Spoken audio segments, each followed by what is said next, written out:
സിറിയയിൽ ഇപ്പോൾ നടക്കുന്ന രാഷ്ട്രീയ പ്രതിസന്ധിയിൽ ശരിക്കും മുതലെടുക്കാൻ ഇറങ്ങിയിരിക്കുന്നത് ഇസ്രായേലാണ്. കഴിഞ്ഞ ദിവസങ്ങളിലൊക്കെ തന്നെ ഇസ്രായേൽ വ്യോമസേന അതിശക്തമായ തോതിലാണ് സിറിയയിൽ ആക്രമണം നടത്തിയത്. ഏതാണ്ട് 300ഓളം വ്യോമാക്രമണങ്ങളാണ് കഴിഞ്ഞ 2 ദിവസങ്ങളിലായി ഇസ്രായേൽ സൈന്യം നടത്തിയത് എന്നാണ് കണക്ക്. സിറിയയിലെ വളരെ പ്രധാനപ്പെട്ട തുറമുഖങ്ങളും ശാസ്ത്ര സാങ്കേതിക സ്ഥാപനങ്ങളും സൈനിക താവളങ്ങളും ആയുധപ്പുരകളും എല്ലാം തന്നെ ഇസ്രായേൽ യുദ്ധവിമാനങ്ങൾ മിസൈലിട്ട് തകർത്ത് തരിപ്പണമാക്കിയിരുന്നു. കഴിഞ്ഞ ദിവസം ഏതാണ്ട് 6ഓളം സിറിയൻ യുദ്ധക്കപ്പലുകളാണ് ഇസ്രായേൽ സൈന്യം ബോംബിട്ട് തകർത്തത്.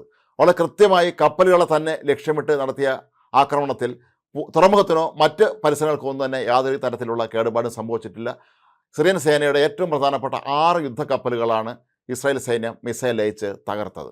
അസദ് ഭരണകൂടം കൈവശം വച്ചിരുന്ന വൻ ആയുധശേഖരം തീവ്രവാദികളുടെ കൈകളിൽ എത്താതിരിക്കാൻ വേണ്ടിയാണ് തങ്ങൾ ഇത്തരത്തിലുള്ള ഒരു ആക്രമണം നടത്തുന്നത് എന്നാണ് ഇസ്രായേൽ വിശദീകരിക്കുന്നത്. എങ്കിലും അതിന് തീർത്തും വിശ്വാസത്തിലെടുക്കാൻ മറ്റു രാജ്യങ്ങൾ ഇനിയും തയ്യാറായിട്ടില്ല എന്നുള്ളതാണ് സത്യം. സിറിയ വൻതോതിലുള്ള രാസായുധങ്ങൾ നിർമ്മിച്ചിരുന്നതായി നേരത്തെയും വാർത്തകൾ പുറത്തു വന്നിരുന്നു. അത്തരത്തിലുള്ള നിരവധി രാസായുധ നിർമ്മാണ കേന്ദ്രങ്ങൾ തങ്ങൾ തകർത്തു എന്നാണ് ഇസ്രായേൽ ഇപ്പോൾ അവകാശപ്പെടുന്നത്. ഇസ്രായേലിൻ്റെ പരമാധികാരത്തെ ചോദ്യം ചെയ്യാൻ ആരെയും അനുവദിക്കില്ല എന്നും തങ്ങൾക്ക് നേരെ ആക്രമണം നടത്താനെത്തുന്നവരെ കർശനമായി തന്നെ നേരിടുമെന്നും കഴിഞ്ഞ ദിവസവും ഇസ്രായേൽ പ്രധാനമന്ത്രി ബെഞ്ചമിൻ നെതന്യാഹുവും ഇസ്രായേലിലെ പ്രതിരോധ മന്ത്രി ഇസ്രായേൽ കാറ്റ്സും എല്ലാം തന്നെ പ്രഖ്യാപിച്ചിരുന്ന സാഹചര്യത്തിലാണ് ഇപ്പോൾ ഇത്രയും രൂക്ഷമായ രീതിയിലുള്ള ആക്രമണം നടക്കുന്നത്. കഴിഞ്ഞ ദിവസം സിറിയയിലുള്ള ഐക്യരാഷ്ട്രസഭയുടെ പ്രത്യേക പ്രതിനിധി ഇസ്രായേലിനോട് ഇത്തരത്തിലുള്ള ആക്രമണം സിറിയയിൽ നടത്തരുത് എന്ന് കർശനമായി തന്നെ ആവശ്യപ്പെട്ടിരുന്നു. എങ്കിലും ഐക്യരാഷ്ട്രസഭ ഇപ്പോൾ മുന്നോട്ട് വയ്ക്കുന്ന യാതൊരു കാര്യങ്ങളിലും പ്രതികരിക്കേണ്ട അല്ലെങ്കിൽ അവരെ പറഞ്ഞത് അനുസരിക്കേണ്ട എന്ന നിലപാടുമായി ഇസ്രായേൽ മുന്നോട്ട് പോകുന്ന സാഹചര്യത്തിലായിരിക്കാം തുടർച്ചയായി ഇപ്പോഴും ഇവിടെ ആക്രമണം നടന്നുകൊണ്ടിരിക്കുന്നത്. കഴിഞ്ഞ ദിവസം ഇസ്രായേൽ സൈന്യം ഗോലാൻ കുന്നുകളുടെ 1/3 ഭാഗം പിടിച്ചെടുത്തിരുന്നു. നേരത്തെ ഉണ്ടായ ഒരു കരാർ അനുസരിച്ച് ഈ ഭാഗം നേരത്തെ ഇസ്രായേൽ വിട്ടുകൊടുത്തതായിരുന്നു. എന്നാൽ നിലവിലെ സാഹചര്യത്തിൽ തങ്ങൾ ഇനി ഒരു തരത്തിലുമുള്ള ഒത്തീർപ്പിന് വഴങ്ങുന്നതല്ല എന്നും ശക്തമായ തോതിലുള്ള മുന്നേറ്റം നടത്താനാണ് തങ്ങളുടെ തീരുമാനമെന്നുമാണ് ഇസ്രായേൽ ഭരണകൂടം ഇപ്പോൾ പ്രഖ്യാപിച്ചിരിക്കുന്നത്. സിറിയൻ തലസ്ഥാനമായ ഡമാസ്കസിലും അതിൻ്റെ പരിസര പ്രദേശങ്ങളിലും ഉണ്ടായിരുന്ന ശാസ്ത്ര സാങ്കേതിക ഗവേഷണ സ്ഥാപനങ്ങൾ, അതുപോലെ സേനാ കേന്ദ്രങ്ങൾ എന്നിവയെല്ലാം തന്നെ ഇസ്രായേലിൻ്റെ ആക്രമണത്തിൽ തകർന്നിരുന്നു.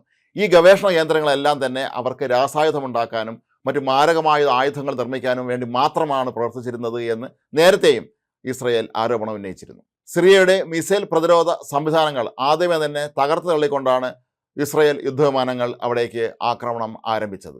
അതിനിടെ സിറിയൻ പ്രശ്നം ചർച്ച ചെയ്യാനായി ഐക്യരാഷ്ട്ര രക്ഷാസമിതി യോഗം ചേർന്നിരുന്നു. സിറിയയ്ക്ക് എല്ലാവിധത്തിലുള്ള സംരക്ഷണം നൽകാനും അവിടെ ജനങ്ങളുടെ സംരക്ഷണത്തിനുമൊക്കെ എല്ലാവിധ സംവിധാനങ്ങൾ ഏർപ്പെടുത്തുമെന്നും ഇതിനുള്ള പ്രവർത്തനങ്ങൾ തങ്ങൾ സജീവമായിരിക്കും എന്നുമാണ് ഐക്യരാഷ്ട്ര രക്ഷാസമിതി തീരുമാനിച്ചിട്ടുള്ളത്. എന്നാൽ ഇത് പ്രായോഗിക തലത്തിൽ എങ്ങനെ നടപ്പിലാക്കും എന്നുള്ളത് സംബന്ധിച്ച കാര്യങ്ങൾ ഇനിയും രക്ഷാസമിതി വ്യക്തമാക്കിയിട്ടില്ല. സിറിയയിൽ നിന്ന് പലായനം ചെയ്യുന്നവർക്ക് അഭയം നൽകാനുള്ള അനുമതി പത്രം നൽകുന്നത് നിരവധി രാജ്യങ്ങൾ ഇപ്പോൾ തൽക്കാലത്തേക്ക് നിർത്തിവച്ചിരിക്കുകയാണ്. ഒരുപക്ഷെ സിറിയയിൽ നിന്ന് വൻതോതിലുള്ള അഭയാർത്ഥി പ്രവാഹം ഉണ്ടാകും എന്ന കരുതി തന്നെയാണ് ആ രാജ്യങ്ങൾ ഇപ്പോൾ ഇത്തരത്തിലുള്ള കർശനമായ നിയന്ത്രണവും ഏർപ്പെടുത്തിയിരിക്കുന്നത്. ഇസ്രായേലിനെ സംബന്ധിച്ച് അവർക്ക് ഇത് നിലനിൽപ്പിൻ്റെ പ്രശ്നമാണ്.